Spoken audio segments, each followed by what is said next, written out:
अस्सलाम वालेकुम students, I am your instructor Talia सुनसपासी। आज हमारा एक फॉर्मल फर्स्ट लेक्चर है इंट्रोडक्शन टू लॉ का। देखिए, इंट्रोडक्शन टू लॉ एक बहुत ही इम्पोर्टेंट सब्जेक्ट है एलएलबी पार्ट फर्स्ट का।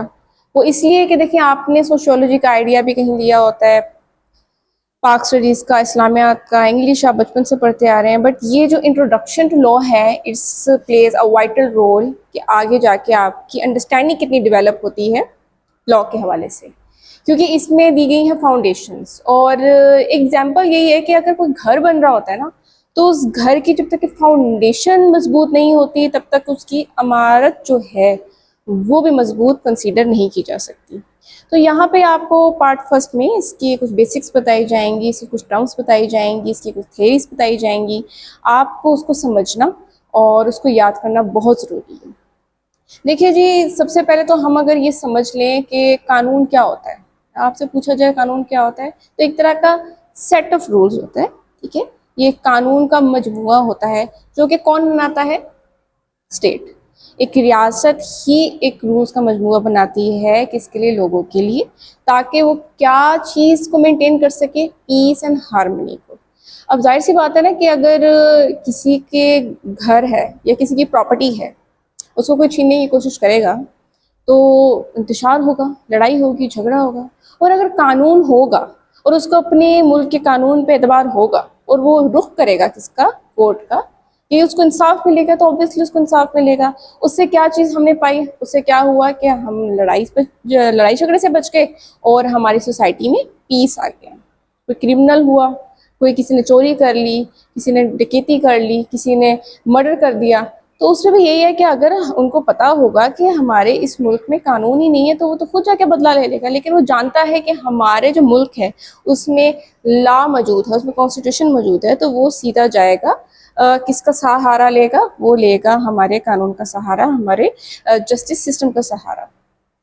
तो डिफरेंट चीज़ होती है। देखिए, हम जब, जाहिर सी बात है, हमारा तो कानून तब से स्टार्ट हो गया ना जब हज़रत आदम अलैहिस्सलाम इस दुनिया में आए, और हमारे लिए सबसे बेहतरीन जो किताब है कानून की वो कुरान पाक है। इसको हम नेचुरल लॉ कहते होते हैं। और जो पॉजिटिविटी लॉ है, ठीक है, जिसको हम पॉजिटिविस्ट व्यू भी कहते हैं, उसमें यह है कि मैन मेड लॉज होते हैं। इंसान आया, इंसान ने कानून बनाए, स्टेट ने कानून बनाए इसके लिए।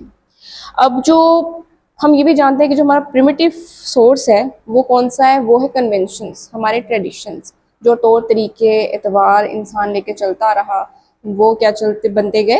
वो लॉस बनते गए।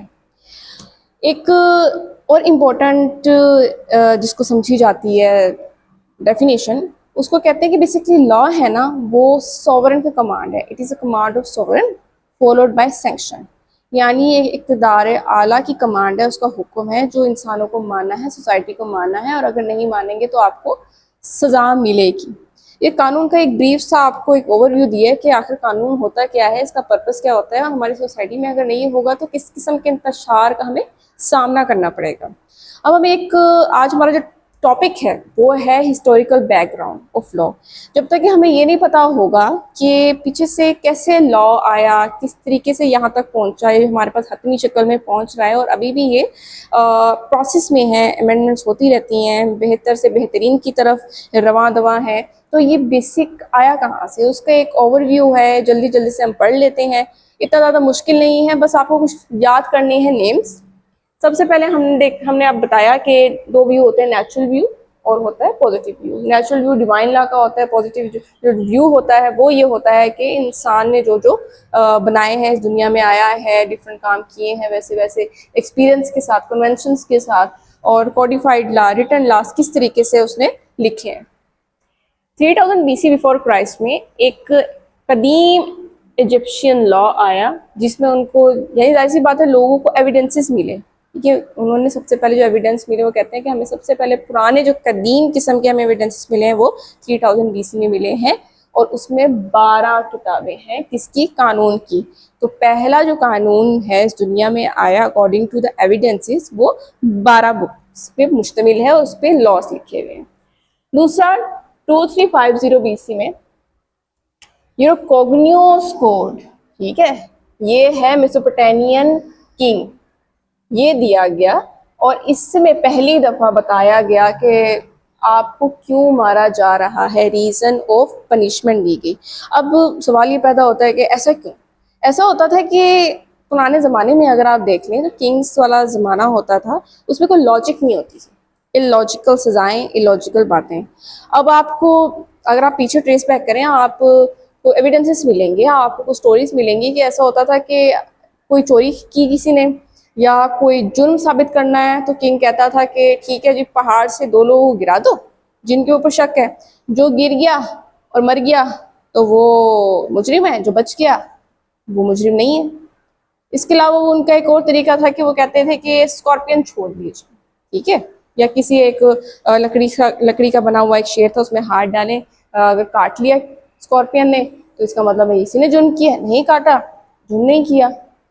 सिमिलरली शेर के एक केज में डाल देना लोगों को, अगर इसको खा लिया शेर ने तो जाहिर सी बात है इसने जुर्म किया है, और अगर इसको नहीं खाया जुर्म नहीं किया। अब उस किंग उस जमाने में ये भी करते होते थे कि जाहिर सी बात है एक शेर का एक रूल है कि अगर उसका पेट भरा हुआ हो तो वो फिर इंसानों को नहीं खाता है, किसी भी चीज़ को नहीं खाता है। उनके एक लाइफ गुजारने की अच्छे खासे रूल हैं जंगल के भी। तो जिसको चाहता कि ये इसको मार दिया जाए तो वो शेर को 2-3 दिन भूखा रखता। अरे भूखा शेर इंसान को कैसे छोड़ेगा? और अगर ये चाहता है कि इस इंसान को कुछ ना हो तो वो इतना खिलाता, शेर को इतना खिलाता कि वो शेर जब सामने पेश किया जाता किसी भी इंसान को तो वो उसको कुछ भी नहीं कहता था। सिमिलरली स्कॉर्पियन भी वो खुद छोड़ते थे, सिमिलरली इस तरह की हरकतें वो खुद करते होते थे। तो वो रीज़न कोई रीज़नेबल, कोई लॉजिकल, कोई रैशनल नहीं था उस टाइम पे।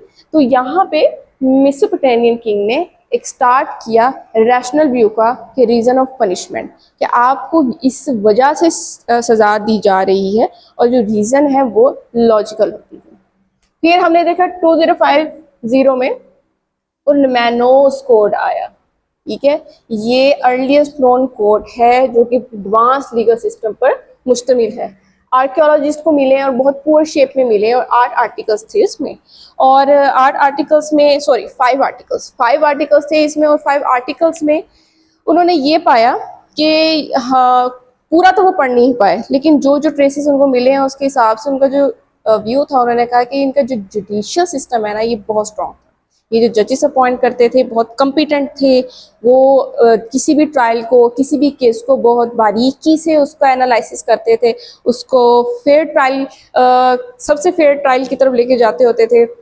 उनमें उन्होंने ये ट्रेसेस भी बयान किए कि जो कम्पिटेंट जजेस थे ये फुली फॉलो करते थे एविडेंसेस को, टेस्टिमनीज को, और जो कि वो अपनी रिपोर्ट बनाते थे या कोई डिसीजन देते थे तो वो बहुत ही ज़्यादा फेयर होता था।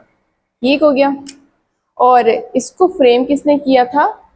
इसके बेटे शुगली ने। 1850 में फिर एक ये हुआ कि अर्लीस्ट नॉन लीगल डिसीजन आया, अर्लीस्ट नॉन लीगल डिसीजन।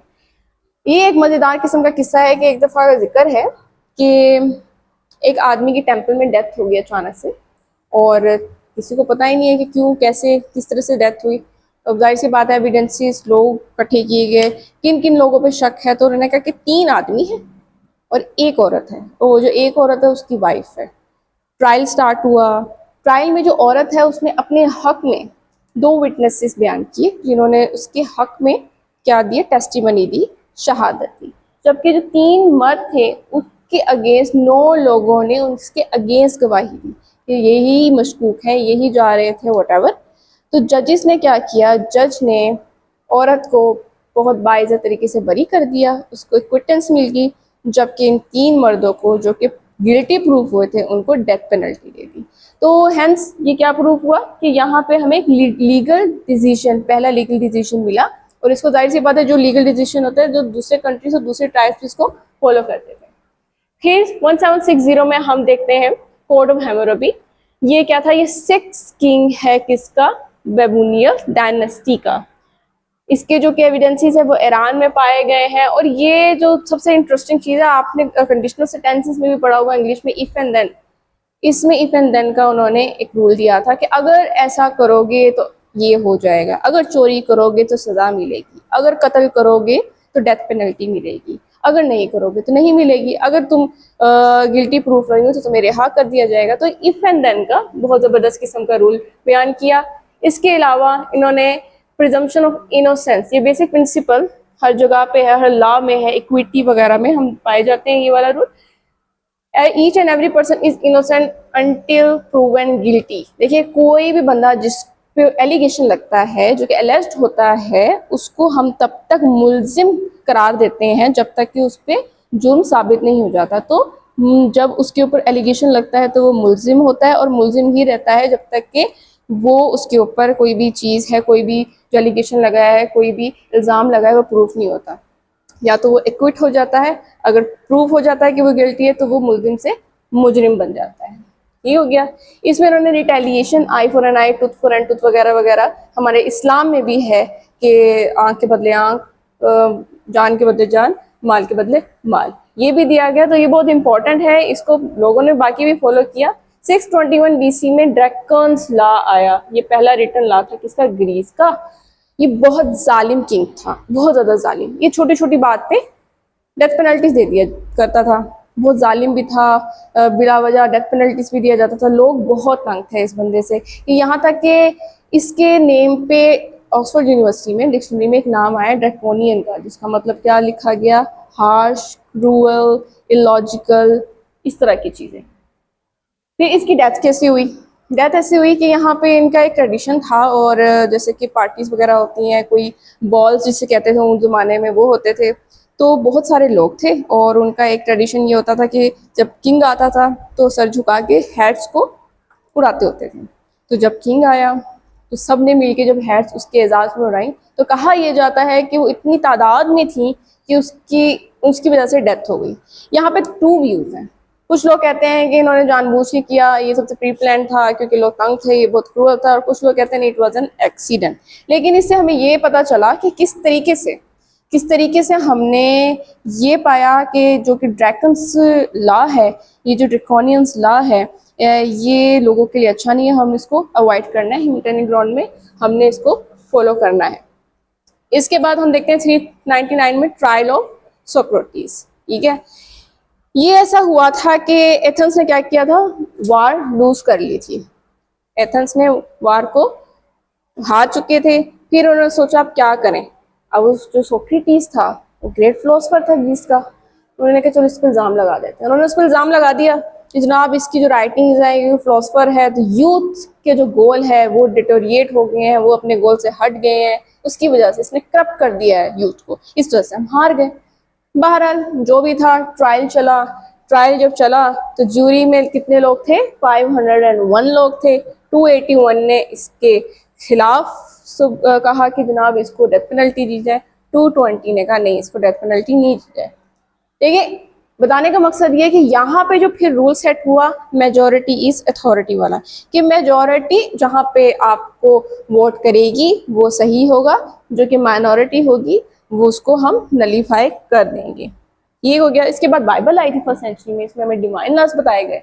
फिर 600 AD में आया लॉज ऑफ एथलबर्ट। ये पहला रिटन लॉ था इंग्लैंड का। ये हो गया, जर्मन्स की ट्राइब ने ना इंग्लैंड से कुछ पार्ट्स को ऑक्यूपाई कर लिया था, तो उसका एक ट्राइब का नाम है सैक्सन। अगर आपने इंग्लिश लिटरेचर थोड़ी बहुत पढ़ी है तो सैक्सन एंड एंग्लो का आपको थोड़ा कंसेप्ट पता होगा। तो ये किसका था? सैक्सन ट्राइब का ये जो एथलबर्ट था, ये किंग था। इसने लॉ दिया जिसका नाम दिया गया, जिसको कहा गया कि लॉज ऑफ एथलबर्ट, और ये इंग्लैंड का पहला रिटन कोडिफाइड लॉ है। ठीक हो गया। इसके बाद इस्लामिक लॉज की हम बात करें, हमें पता है कि इस्लामिक लॉज बहुत एलोबरेट, बहुत कंप्लीट, और हमारा कंप्लीट कोड ऑफ लाइफ है। हमने अगर ज़िंदगी में कामयाब होना है तो हम इस लॉज को अगर फॉलो कर लें तो हम हो सकते हैं। इसमें चार्टर ऑफ मदीना, हज़रत सल्लल्लाहु अलैहि वसल्लम का आखिरी खुतबा, ये हम एज अ लॉ जो लिखा गया है उसको हम बड़े अच्छे तरीके से समझ भी सकते हैं। वैसे तो कुरान पाक फुल आपको पता है, हज़रत सल्लल्लाहु अलैहि वसल्लम की ज़िंदगी, चाहे वो हम कहते हैं कि कौली हो, फेली हो, तकर्री हो, ये हमारे लिए कामयाबी और ज़िंदगी गुजारने का रास्ता है। तो ये इस बहुत डाइवर्स किस्म का हमारा एक लॉ है, और ये हमारे दिल के बहुत करीब है, और हम इस पर बहुत कुछ लिख सकते हैं। लेकिन ये कहते हैं कि फिर उसके बाद इन्होंने इस्लामिक लॉज की एविडेंसेस ली, जो कि वैसे देखा जाए तो हज़रत आदम से स्टार्ट हुआ, 1,24,000 पैगम्बरान आए। हज़रत मोहम्मद सल्लल्लाहु अलैहि वसल्लम ने कुरान मजीद के तौर पे, ये जो हमारे पास आखिरी किताब है, हमारी मुक़द्दस किताब है कुरान मजीद, वो हमारी आखिरी किताब है जिसमें हम ईमान लाते हैं। हज़रत मोहम्मद सल्लल्लाहु अलैहि वसल्लम अल्लाह ताला के नबी, महबूब और आखिरी नबी हैं, तो हम उसको फॉलो करते हैं। कहते हैं इसके बाद आया 1215 में मैग्ना कार्टा। इसमें मैग्ना कार्टा में क्या किया इन्होंने, ग्रांट्स के फंडामेंटल राइट्स, बुनियादी हकूक, इसमें बताया गया कि हर कोई कानून की नज़र में बराबर है। Everyone is equal before the eyes of law. कोई भी बड़ा छोटा नहीं है, जिसने की होगी गुनाह की होगा, जिसने जुर्म किया होगा उसको सज़ा मिलेगी। पुराने ज़माने में जब किंग्स वगैरह थे तो यूँ होता था कि लो हील्स हाई हील्स, अमीर गरीब का फ़र्क। अमीर ने कोई जुर्म किया है तो उसको कोई सज़ा नहीं मिलेगी, गरीब ने कोई जुर्म किया तो उसको डेफिनेटली सज़ा मिलेगी। तो यहाँ पे आके मैग्ना कार्टा ने कहा कि नहीं जी, हर कोई लॉ के आगे बराबर है, इक्वालिटी का उन्होंने प्रचार किया। और इस तरह ये मैग्ना कार्टा को बहुत, जितने भी लॉज हैं ना जिसमें अच्छी चीज़ें हैं, जो दूसरे ट्राइब्स एंड कंट्रीज को फॉलो करते थे। फिर 1777 में आर्टिकल्स ऑफ कॉन्फिडरेशन आया। तो कॉलोनीज ने बेसिकली अपने लिए बनाया था। कुछ उनमें खामियां थी, कुछ इश्यूज थे। उन इश्यूज और खामियों की वजह से इन्होंने क्या किया, 7 सितंबर को 1787 में 7 आर्टिकल को साइन किया, जो कि 1789 में हमारा से वजूद में आया। ये रिटन कॉन्स्टिट्यूशन है और ये जो फर्स्ट रिपब्लिक गवर्नमेंट है इसकी वजह से हमारे से वजूद में आई। 13 कॉलोनीज में से ना 9 ने साइन कर दिए थे, 4 ने नहीं किए थे। ठीक हो गया। Then again majorities authority. फिर आया bill of rights. Bill of rights को बाद में इसका पार्ट बना दिया गया।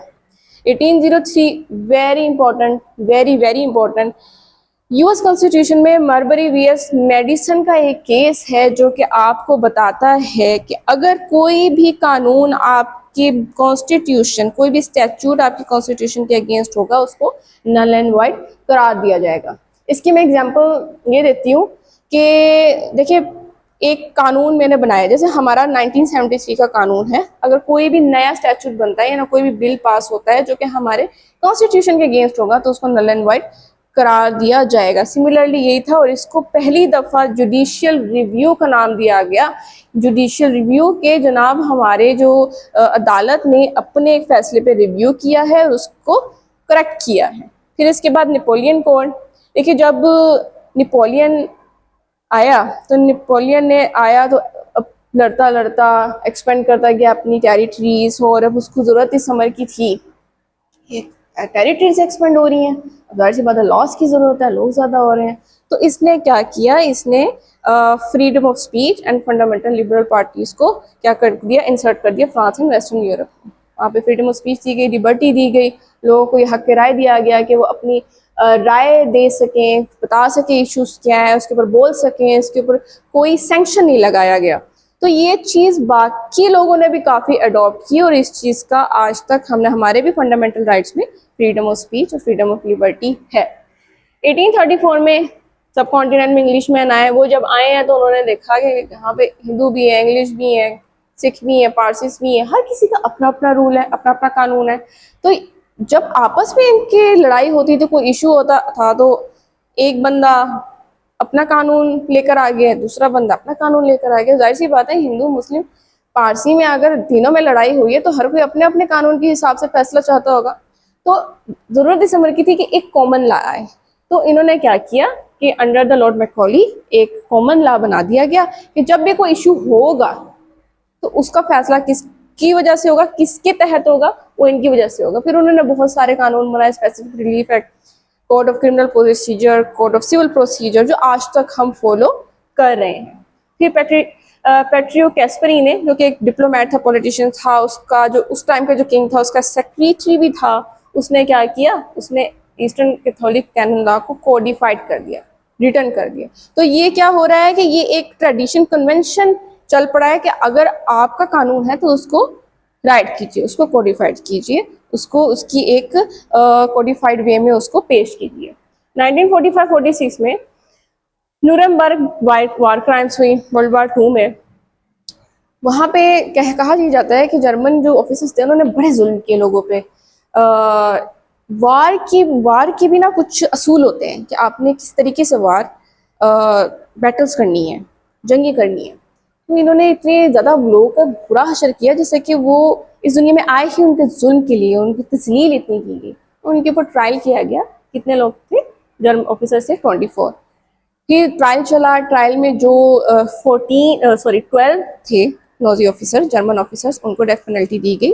उनके खिलाफ जो सबूत थे वो इकट्ठे किए गए, वो प्रूव हो गए कि गिल्टी हैं, तो इनको 12 को डेथ पेनल्टी दी गई। वर्ल्ड वार 2 के बाद बहुत सारे कंट्रीज़ ने बहुत से लॉस बनाए, बहुत सी अमेंडमेंट्स की, उनको कॉडिफाइड किया, और आज हर कंट्री का अपना अपना कॉडिफाइड लॉ है। पाकिस्तान का है, इंडिया का है, यूएस का है, यूके का है, जर्मन का है, हर किसी का है। और हर किसी ने कोडिफाइड किया हुआ है अच्छे तरीके से। अगर किसी ने नहीं भी किया हुआ, इंटरनेशनल लॉ जैसे हो गए, कन्वेंशंस पे है, हम यूके का देख लें कि पार्शली रिटन है, पार्शली नहीं है। तो ये सारी चीज़ें इस बात की तरफ इशारा करती हैं कि जो लॉज हैं जो वो कोडिफाइड लाजमी होने चाहिए। It's good. बाकी अमेंडमेंट्स जारी रहती हैं, लेकिन ये जो हमने हिस्ट्री पढ़ी है जो कि 3000 बीसी से स्टार्ट हो रही है और टिल टिल अब तक, तो आपने ये देखा होगा कि एक लंबा सफ़र है, इट्स लॉन्ग जर्नी। फिर जहाँ पे लोगों ने अमेंडमेंट्स की, क्योंकि उनके सोशल जो कि सेटअप था वो ऐसे था, चेंज होता गया। देखिए, जो पुराने ज़माने में हम कहते हैं ना, तो ओल्ड पीपल्स, ओल्ड स्कूल्स, हर किसी का अलग सिस्टम होता है, और टाइम के साथ साथ, मॉडर्न सिविलाइजेशन के साथ साथ आपको चेंज होना पड़ता है और चीज़ों को भी उस तरीके से अडेप्ट करना पड़ता है। तो ये हमारी हुई है एवोल्यूशन। हमने देखा 3000 बीसी से अब तक हमारी एवोल्यूशन हुई है, और हमने जो बेस्ट चीज़ें हैं उसको चूज़ किया है। तो ये आज हमारा एक ब्रीफ सा लेक्चर था, हिस्ट्री ऑफ लॉ, और आप लोगों को उम्मीद है कि समझ आ गई होगी। इसके अलावा आपको कोई सवाल हो, आप क्वेरीज में पूछ सकते हैं। इंशाल्लाह हम नेक्स्ट लेक्चर में आपसे मिलेंगे। अपना ख्याल रखिएगा, अच्छे से पढ़ते रहिएगा, इसके नोट्स एंड असाइनमेंट बना लीजिएगा। अल्लाह हाफ़िज़।